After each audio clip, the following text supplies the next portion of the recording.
Baik, di sini saya Reza Renggana Handani akan memaparkan atau menjelaskan latar belakang perjanjian Linggarjati. Perjanjian Linggarjati ini terjadi pada tanggal 11 November sampai 15 November 1946 antara pihak Belanda dengan Indonesia. Nah, tapi pada akhirnya di ujungnya itu adalah pihak Belanda yang mengkhianati isi perjanjian tersebut. Nah, pada awal mulanya latar belakangnya ialah perundingan Linggarjati terjadi karena Jepang menetapkan status quo di Indonesia yang menyebabkan terjadinya konflik antara Indonesia dengan Belanda yang salah satunya ditandai dengan peristiwa 10 November di Surabaya. Pemerintahan Inggris saat itu yang selaku penanggung jawab mengundang Indonesia dan Belanda untuk melakukan perundingan di Hugh Veluwe. Nah, namun pada perundingan itu itu gagal karena Indonesia meminta Belanda mengakui kedaulatan atas Pulau Jawa, Sumatera, dan Madura. Nah, sedangkan Belanda hanya mau mengakui Indonesia atas Pulau Jawa dan Madura saja. Nah, pada akhir bulan Agustus 1946, pemerintahan Inggris mengirim Lord Killare ke Indonesia dalam misi menyelesaikan perundingan antara Indonesia dengan Belanda. Nah, pada tanggal 7 Oktober 1946 di Konsulat Jenderal Inggris di Jakarta dibuka perundingan antara Indonesia dengan Belanda. Dalam perundingan ini akhirnya menghasilkan persetujuan gencatan senjata pada 14 Oktober, kemudian dilanjutkan dengan perundingan Linggarjati yang terjadi pada 11 November 1946. Perjanjian Linggarjati ini selesai pada tanggal 15 November 1946. Nah, dan baru ditandatangani keduanya pada tanggal 25 Maret 1947. Dalam rentang waktu tersebut, para delegasi melakukan perbaikan isi perjanjian agar kedua belah pihak menemui titik terang. Nah, seperti itu mungkin sedikit latar belakang dari terjadinya perundingan Linggarjati. Sekian dari saya. Assalamualaikum warahmatullahi wabarakatuh. Terima kasih. Pada 11 November 1946, ini merupakan hari pertama perundingan Linggarjati gitu ya. Sempat ada kendala. Kendalanya ini ada di kapal Betchker, yang mana kapal Betchker ini menolak untuk mengangkut delegasi Belanda dan meminta untuk diangkut oleh kapal motor patroli ALRI gitu ya. Tetapi komandan perahu motor patroli pun menolak gitu kan untuk mengangkut delegasi Belanda gitu. Dan permasalahan ini itu diselesaikan dengan diperkenankannya delegasi Belanda untuk ke kapal patroli gitu ya. Dan akhirnya kapal patroli ini mengawal kapal banker untuk masuk ke perairan Indonesia. Karena kenapa RI itu atau ALRI, Angkatan Laut Republik Indonesia ini melakukan hal seperti itu, jadi hanya mengawal saja gitu kan. Karena itu bentuk dari menunjukkan pengakuan terhadap wilayah perairan Indonesia. Perundingan hari pertama ini berlangsung selama 3,5 jam setelah konflik kapal banker tersebut bisa diatasi. Lalu perundingan ini dipimpin oleh Profesor Schemerhorn dan dihadiri oleh delegasi masing-masing negara kan. Nah, dari Belanda sendiri pun ada Schemerholm, Van Poel, De Boer, Van Mook, Maassen, dan Sam Kelden. Dari delegasi Indonesia itu hadir Sultan Syahrir, Roem, Susanto, Tirto Projo, terus ada Aka Gani, Amir Syarifuddin, lalu ada Sudarsono, Lejmana, dan AG Prigodijio. Itu ya. Hasil dari perundingan hari pertama ini itu peleburannya pasal 6 ke pasal 1. Sehingga pasal 1 ini menjadi luas gitu, menjadi meluas gitu kan. Lalu pembahasan di hari pertama ini itu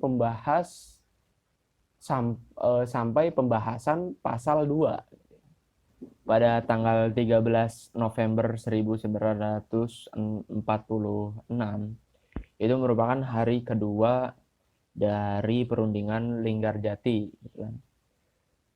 Perundingan Linggarjati ini yang hari kedua itu dipimpin oleh Sultan Syahrir gitu ya. Karena memang sudah dibicarakan sebelumnya bahwa kepemimpinan dalam perundingan ini itu secara bergantian itu. Lalu perundingan ini itu berbeda dengan perundingan yang sebelumnya. Perundingan yang sebelumnya itu hanya 3,5 jam. Nah, kalau sekarang yang hari kedua ini memakan waktu kurang lebih 9 jam. Karena adanya perdebatan antara Indonesia dengan Belanda gitu mengenai tentang kedaulatan negara Indonesia Serikat gitu kan, dan juga soal perwakilan Republik Indonesia gitu kan. Soalnya pihak Indonesia itu menjelaskan gitu bahwa mempunyai perwakilan di luar negeri berkaitan dengan pengakuan de facto wilayah RI gitu ya. Dengan penjelasan itu tetapi tidak terima gitu. Belanda tidak terima dengan penjelasan itu gitu. Setelah berperdebatan panjang itu akhirnya perundingan itu pun ditutup gitu. Setelah perundingan itu malamnya pihak Belanda itu diajak oleh Presiden Soekarno untuk makan malam di kediamannya. Pada saat itu di Kuningannya. Lalu pada saat sedang makan gitu Soekarno menanyakan gitu kan akan hasil perundingan yang baru saja dilaksanakan oleh delegasi Indonesia, delegasi Indonesia dan Belanda gitu ya.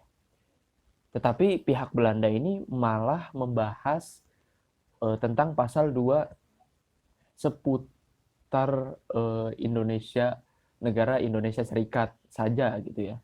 Seputar itu saja gitu, tidak yang lain gitu kan.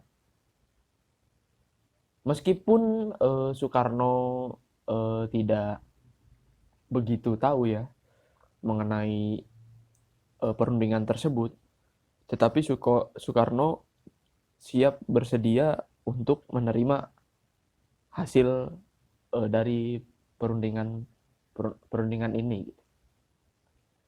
Lanjut setelah itu karena masih adanya pasal-pasal yang mengganjal, jadi dilanjutkan lagi di hari berikutnya.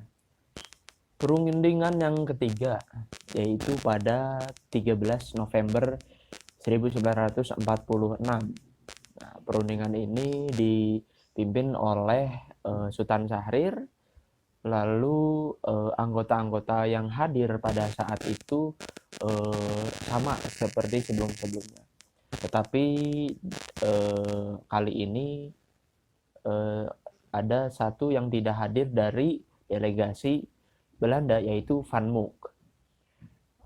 Hasil dari pertemuan ketiga ini yaitu adalah kedua belah pihak ini setuju dengan adanya rancangan rancangan perjanjian Linggarjati ini, gitu kan. Lalu dari pihak Indonesia sendiri mengusulkan adanya pasal yang mengenai arbitrasi, dan pertemuannya akan diselesaikan di dalam pertemuan selanjutnya di Jakarta. Ya, jadi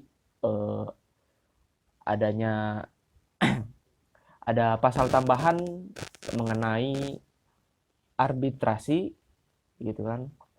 Nah, setelah perundingannya itu selesai, akhirnya nantinya dilanjutkan di Jakarta, gitu. Perundingan yang selanjutnya yaitu pada 15 November 1946.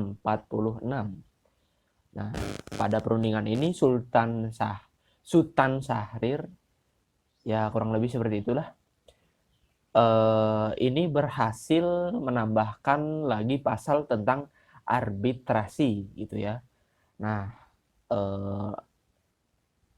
bertambahnya pasal ini itu untuk menengahi adanya perbedaan-perbedaan yang timbul, gitu kan. Nah, itulah tadi peristiwa atau proses dari perundingan Linggarjati, gitu ya. Dan perundingan Linggarjati ini juga atau perjanjian Linggarjati, gitu ya, itu pada akhirnya menghasilkan 17 pasal, gitu ya. Oke, sekian dari saya, Panggi. Terima kasih. Assalamualaikum warahmatullahi wabarakatuh. Di sini saya akan menjelaskan tentang isi perjanjian Linggarjati beserta dengan dampaknya. Perundingan Linggarjati ini dilaksanakan pada tanggal 10 November sampai 15 November 1926 di Linggarjati, Cirebon, dengan tujuan untuk menghasilkan sebuah kesepakatan antara Indonesia dengan Belanda mengenai wilayah bagian. Perundingan ini juga menghasilkan 17 pasal yang kemudian dileburkan dalam beberapa poin. Kami menemukan beberapa sumber yang menjelaskan tentang isi perjanjian Linggarjati ini.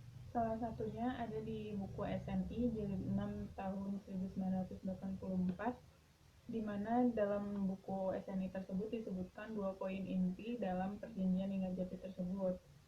Yang pertama, pemerintah RI dan Belanda bersama-sama menyelenggarakan berdirinya sebuah negara federasi yang dinamai dengan Negara Indonesia Serikat. Lalu yang kedua, ada pemerintah RIS akan bekerja sama dengan pemerintahan Belanda membentuk Uni Indonesia Belanda. Lalu kami juga menemukan dalam artikel tinjauan historis implementasi isi perjanjian Linggarjati Indonesia Belanda tahun 1926 sampai 1927, karangan Dwi Ika Sari, Iskandar Shah, dan Muhammad Basri. Dalam artikel tersebut disebutkan bahwa hasil perundingan Linggarjati itu terdapat 7 poin. Rincian 7 poin itu bisa kalian lihat juga dalam PPT-nya, gitu ya. Dan kelompok kami menyimpulkan bahwa isi perjanjian Linggarjati itu terdapat 3 poin. Yang pertama, Belanda mengakui secara de facto Republik Indonesia dengan wilayah kekuasaan yang meliputi Sumatera, Jawa, dan Madura. Lalu Belanda harus meninggalkan wilayah de facto paling lambat 1 Januari 1949. Yang kedua, Republik Indonesia dan Belanda akan bekerja sama dalam membentuk Negara Indonesia Serikat dengan nama Republik Indonesia Serikat, yang dimana salah satunya bagian dari Republik Indonesia. Yang ketiga yaitu Republik Indonesia Serikat dengan Belanda akan membentuk Uni Indonesia Belanda dengan Ratu Belanda sebagai ketuanya. Dari perundingan Linggarjati tersebut menimbulkan adanya pro kontra di masyarakat Indonesia, di mana masyarakat Indonesia tidak menerima konsepan federal dengan landasan utamanya. Lalu masyarakat Indonesia juga berjuang sendiri dengan meningkatkan semangat perjuangan di daerah masing-masing. serta adanya ketidakpercayaan dari masyarakat kepada Sultan Syahrir karena Sultan Syahrir dianggap sering berdiplomasi dengan Belanda, dan dari pandangan rakyat sendiri, Sultan Syahrir itu dianggap sebagai pengkhianat bangsa Indonesia. Setelah adanya perundingan itu juga, Soekarno-Hatta mewakili Indonesia juga merasa bahwa Indonesia itu hanya dijadikan boneka oleh Belanda, sehingga pihak Indonesia mengajukan perundingan kembali ke PBB untuk melakukan kembali perundingan, yaitu perundingan Renville. Keberlangsungan perundingan Linggarjati tidak terlepas dari peranan para tokoh yang menjadi delegasi dari setiap pihak, baik itu dari pihak Indonesia, Belanda, maupun Inggris sebagai penengah. Nah, dari pihak Indonesia sendiri ini diwakili oleh 4 tokoh utama, yaitu Sultan Syahrir sebagai ketua delegasi. Nah, di sini saya akan membahas mengenai keempat tokoh utama dalam perundingan Linggarjati. Yang pertama yaitu Sultan Syahrir. Sultan Syahrir ini lahir di Padang Panjang, Sumatera Barat pada tanggal 5 Maret 1909. Beliau dilahirkan dari keluarga bangsawan. Ayahnya merupakan seorang kepala jaksa sekaligus penasihat di Kesultanan Delhi. Nah, karena keadaan ekonomi keluarganya yang berkecukupan, maka pada waktu itu Sultan Syahrir dapat bersekolah di sekolah elit Belanda. Kemudian setelah lulus sekolah, beliau mengenyam pendidikan di Universitas Amsterdam, Fakultas Hukum di Belanda. Nah, di negara Belanda inilah dia bertemu bersama Muhammad Hatta dan berkawan baik dengan Muhammad Hatta. Sultan Syahrir juga terlibat dalam peristiwa Rengas Dengklok sebelum terjadinya proklamasi Indonesia 17 Agustus 1945. Setelah Indonesia merdeka, Sultan Syahrir diangkat sebagai ketua KNIP pada masa Presiden Soekarno dan Wakil Presiden Muhammad Hatta. Nah, setelah Indonesia merubah dirinya menjadi sistem pemerintahan parlementer, maka Sultan Syahrir terpilih menjadi Perdana Menteri, sehingga ia terpilih sebanyak 3 kali. Nah, pada masa Perdana Menteri yang ketiga kalinya, susunan kabinet Syahrir 3, terjadi perundingan Linggarjati ini. Pada perundingan Linggarjati ini, Sultan Syahrir berperan sebagai ketua delegasi dari pihak Indonesia. Nah, Sultan Syahrir banyak mengusulkan pasal dalam perundingan Linggarjati ini. Salah satunya yaitu jika salah satu pihak mengkhianati isi dari perundingan Linggarjati ini, maka permasalahan tersebut bisa diselesaikan di bawah naungan Dewan PBB atau mengangkat masalah ini kepada kancah internasional sehingga dapat dibantu oleh Dewan PBB. Nah, meskipun pada akhirnya perundingan Linggarjati ini dianggap sangat merugikan rakyat Indonesia, tetapi Syahrir menganggap bahwa perundingan ini merupakan suatu batu loncatan untuk Indonesia bisa mendapatkan legitimasi atau kekuasaan dan pengakuan kekuasaan kedaulatan dari Belanda. Dan terbukti Belanda mengkhianati isi dari perjanjian Linggarjati ini, sehingga Dewan PBB menyorot permasalahan Indonesia dan Belanda ini. Dengan adanya permasalahan ini, maka eksistensi Indonesia di kancah internasional semakin meningkat berkat usulan dari Sultan Syahrir dalam perundingan Linggarjati. Tokoh kedua yaitu Adnan Kapaugani. Adnan Kapaugani lahir di Palembayan, Sumatera Barat pada tanggal 16 September 1905. Ia sudah merintis perjuangannya sejak tahun 1923 di Organisasi Pemuda Sumatera. Ia merupakan lulusan dari sekolah kedokteran. Adnan Kapaugani ini menjadi komisaris PNI dan juga residen Sumatera Selatan. Pada kabinet Syahrir III, ia menyandang jabatan sebagai Menteri Kemakmuran dan ikut serta dalam perundingan Linggarjati. Kemudian ia ikut serta dalam menandatangani hasil dari perundingan Linggarjati tersebut.